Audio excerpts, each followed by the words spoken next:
गायत्री उपासना से जीवन रक्षा।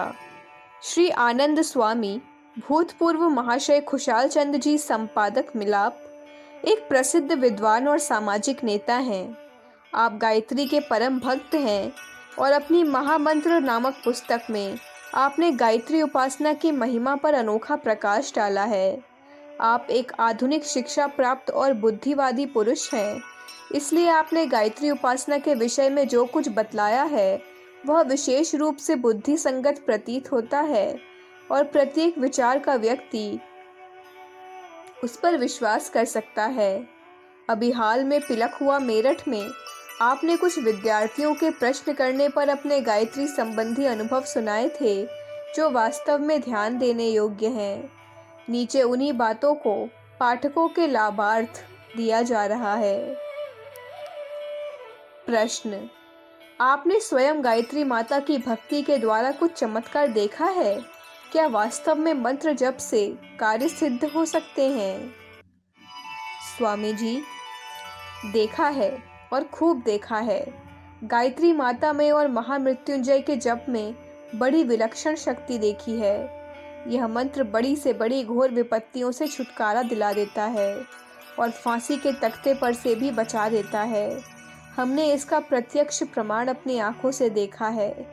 मेरे पुत्र रणवीर, संपादक मिलाप को एक बार सेशन कोर्ट से फांसी की सज़ा का आदेश हो गया। मैं रणवीर से जेल में मिला और उससे कहा कि तुम माता गायत्री की शरण लो और तुम 1.25 लाख ओम त्रयंबकम यजामहे सुगंधिम पुष्टिवर्धनम उर्वारुकमिव बंधनान मृत्यु और मोक्षी अमामृतात् इस महामृत्युंजय मंत्र का जप करो। तुम अवश्य ही फांसी की सज़ा से छूट जाओगे। इधर फांसी की कोठरी में तुम मंत्र जप करो, उधर हम तुम्हें मृत्यु के पंजे से बचाने के लिए पूरा पुरुषार्थ करेंगे। प्रभु की आराधना और तदनुकूल प्रयत्न दोनों मिलकर कार्य शीघ्र सिद्ध कर देते हैं। उसने मेरे कहने के अनुसार इस मंत्र का जप करना प्रारंभ किया। बड़े बड़े वकील, बैरिस्टर यही कहते थे कि ये छूटेंगे नहीं, किंतु मैं यही कहता था कि हमने यहाँ की अदालत के अतिरिक्त एक बहुत बड़ी अदालत में, जो सबसे बड़ी अदालत है, अपील कर रखी है। उसमें हमारी अवश्य ही सुनवाई होगी। जिस दिन 1.25 लाख जब पूरा हुआ, ठीक उसी दिन रणवीर साफ छूट गए। इस प्रकार मंत्र ने फांसी की सज़ा से रक्षा की। जो मंत्र फांसी की सज़ा से बचा सकता है, वह मंत्र क्या रोग को नहीं मिटा सकता या कोई वस्तु प्राप्त नहीं कर सकता? विश्वास और श्रद्धा के साथ जप करना चाहिए। सब कुछ प्राप्त हो सकता है और रोग शोक सब जा सकता है। प्रश्न: अपने जीवन की कोई सत्य घटना सुनाइए। स्वामी जी: सुनिए, सुनाए देता हूँ। गायत्री माता की बड़ी अद्भुत अलौकिक शक्ति है। गायत्री माता की भक्ति करने से, गायत्री माता के शरण जाने से हमारे लोक परलोक दोनों ही बन जाते हैं, इसमें तनिक भी संदेह नहीं है। गायत्री माता के जप से, भक्ति से क्या प्राप्त होता है, इसका मैंने प्रत्यक्ष अनुभव किया है। इस संबंध का मेरे निजी अनुभव इस प्रकार है। बाल्यकाल में मेरी बुद्धि सूक्ष्म नहीं थी। मैं उस समय एक स्कूल में पढ़ा करता था, परंतु मुझे उस समय आता कुछ भी नहीं था। मैं स्कूल के प्रत्येक घंटे में मार ही खाता था, अथवा मुझे बेंच पर खड़े होकर स्कूल का समय व्यतीत करना पड़ता था। स्कूल में मुझसे जाते ही पाठ याद न होने के कारण खूब कहा सुना जाता था और मैं खड़ा हो जाता था।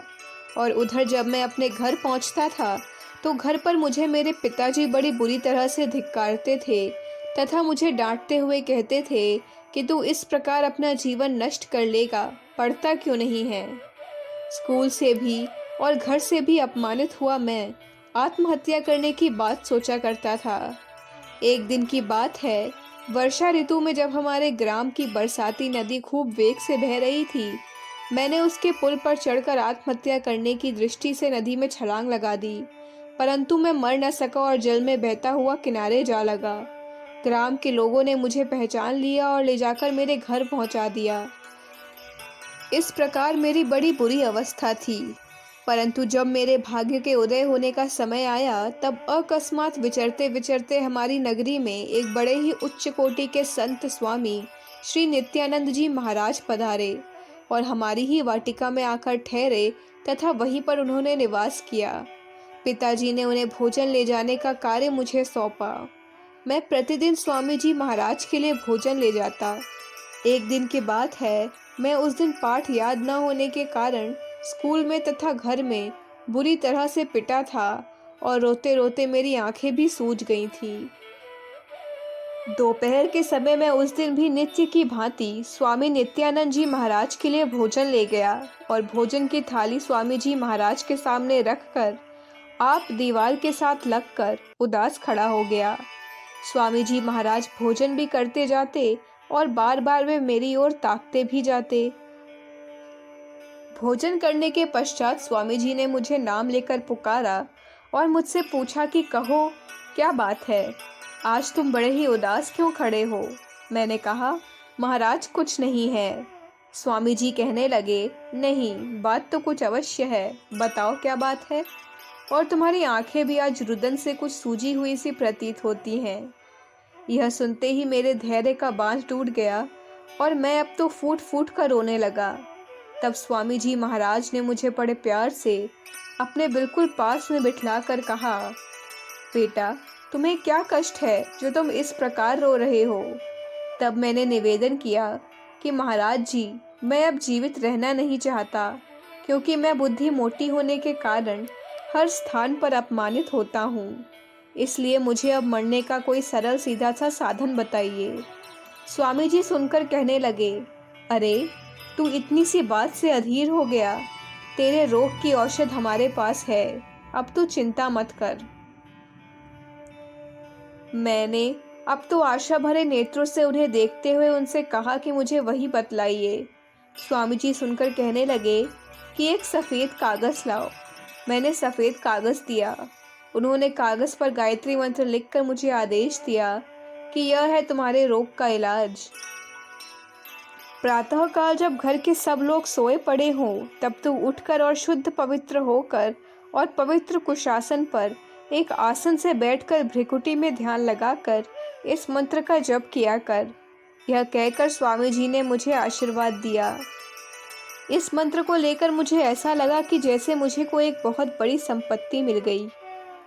अब तो मैं पूज्य स्वामी जी महाराज की आज्ञा अनुसार प्रातःकाल 3:30 बजे उठ जाता और स्नान आदि के पश्चात एक आसन पर बैठकर ध्यान जमा कर गायत्री का जप करता। परंतु बाल्यावस्था के कारण निद्रा आकर घेर लेती और मैं ऊँघने लगता। जब मैं निद्रा दूर होते न देखता तो मैं अपने नेत्रों पर पानी के छींटे देता और इस प्रकार से सावधान होकर फिर से गायत्री का जप करना प्रारंभ कर देता, परंतु निद्रा फिर भी मुझे आ घेरती। इससे बचने का मुझे एक उपाय सूझा। मेरी चोटी बड़ी लंबी थी। मैंने एक लंबी रस्सी लेकर उस रस्सी का सिरा तो छत में लगा कुंडे में बांध दिया और रस्सी का दूसरा सिरा चोटी के साथ बांधकर बैठ गया। जब करते समय जब मुझे ऊँघ आती और मेरा सर नीचे होता तो चोटी के खिंच जाने से मैं एकदम सावधान हो जाता। इस प्रकार बड़ी श्रद्धा भक्ति में गायत्री का निरंतर जप करने लगा। 4-5 मास के पश्चात ही मैंने गायत्री माता के जप का यह अद्भुत चमत्कार देखा कि जहाँ पहले मेरी बुद्धि कोई भी विषय नहीं पकड़ती थी, वहाँ कुछ गणित, इंग्लिश, हिंदी, इतिहास इत्यादि स्मरण होने लगे। और जब वार्षिक परीक्षा हुई तब मैं उसमें अच्छे नंबर से उत्तीर्ण हो गया। मास्टर लोग मुझे उत्तीर्ण होते देखकर आश्चर्यचकित हो गए और कहने लगे कि इसे तो कुछ नहीं आता था, फिर यह पास कैसे हो गया? हो न हो इसने दूसरों की नकल की होगी। मैंने कहा कि ऐसी बात तो नहीं है। उसके पश्चात जो भी परीक्षा होती मैं उसी में अब तो अच्छे नंबरों से उत्तीर्ण होता रहा और गायत्री माता की कृपा से मेरी बुद्धि दिनों दिन निर्मल और तीव्र होने लगी और जब कर्तव्य क्षेत्र में लगा तब भी निरंतर उन्नति ही करता चला गया। गायत्री माता की कृपा से वैभव की सारी वस्तुएं प्राप्त होने लगी। गाय, भैंस, कारें, मोटरें, कोठी, पुत्र, पौत्र, जितनी भी लौकिक वैभव की चीज़ें हैं सभी प्राप्त होने लगी। इन सारे ही लौकिक वैभवों को प्राप्त करने के पश्चात यह शक्ति भी गायत्री माता की कृपा से प्राप्त हुई कि मैं इन सब पर लात मारकर विरक्त हो गया और आत्मदर्शन का यत्न करने लगा। जब मेरी आयु 75 वर्ष की हो चुकी है और 9 वर्ष की आयु से लेकर अब तक मुझे जो कुछ प्राप्त हुआ है वह सब श्री गायत्री माता की ही कृपा से प्राप्त हुआ है। मुझे भी कोई ऐसी रात्रि या दिन स्मरण नहीं कि जब मैंने सारे लंबे वर्षों में कभी भी गायत्री माता की गोद में बैठकर अमृत न पिया हो। मेरा अनुभव यह है कि गायत्री माता की आराधना से लोक परलोक दोनों ही सुधर जाते हैं। अथर्ववेद के अंदर भी यही आदेश है कि गायत्री माता के साधक को आयु, स्वास्थ्य, संतान, धन, ऐश्वर्य, कीर्ति, पशु, ब्रह्म, वर्चस्व, दुनिया के ये सब के सब ऐश्वर्य प्राप्त होते हैं और ब्रह्म लोक भी प्राप्त हो जाता है। कौन सी ऐसी चीज़ है जो गायत्री माता की कृपा से प्राप्त नहीं हो जाती? इसलिए गायत्री माता का भरोसा और गायत्री माता की भक्ति अवश्य ही करनी चाहिए। मुझे गायत्री माता ने घोर विपत्ति से कैसे बचाया? इतना ही क्यों, मैं जो आज आपके सामने दिखलाई दे रहा हूँ और जो मैं आज आपके सामने जीवित हूँ, यह भी एकमात्र गायत्री माता की कृपा से है और किसी कारण से नहीं। मैं कैलाश की यात्रा में था, जो बड़ी भयंकर यात्रा है, जिसमें मेरे पैर की हड्डी टूट गई थी और मेरे सभी साथियों ने मेरा साथ छोड़ दिया था तथा वे मुझे अकेला छोड़कर आगे चले गए थे। मैंने उस समय अपनी गायत्री माता से प्रार्थना की कि मेरी माता तो मेरी रक्षा कर। मैंने देखा कि गायत्री माता ने मेरी प्रार्थना सुनी और मेरे अंदर एक ऐसी शक्ति पैदा की कि मैं जो गायत्री का स्मरण कर चलने को खड़ा हुआ तो एकदम टूटी हड्डी का पता नहीं क्या हुआ और मैं पहाड़ों को लांघकर यहाँ आ पहुँचा। यह मैंने स्वयं अपने जीवन में गायत्री का अद्भुत चमत्कार देखा है।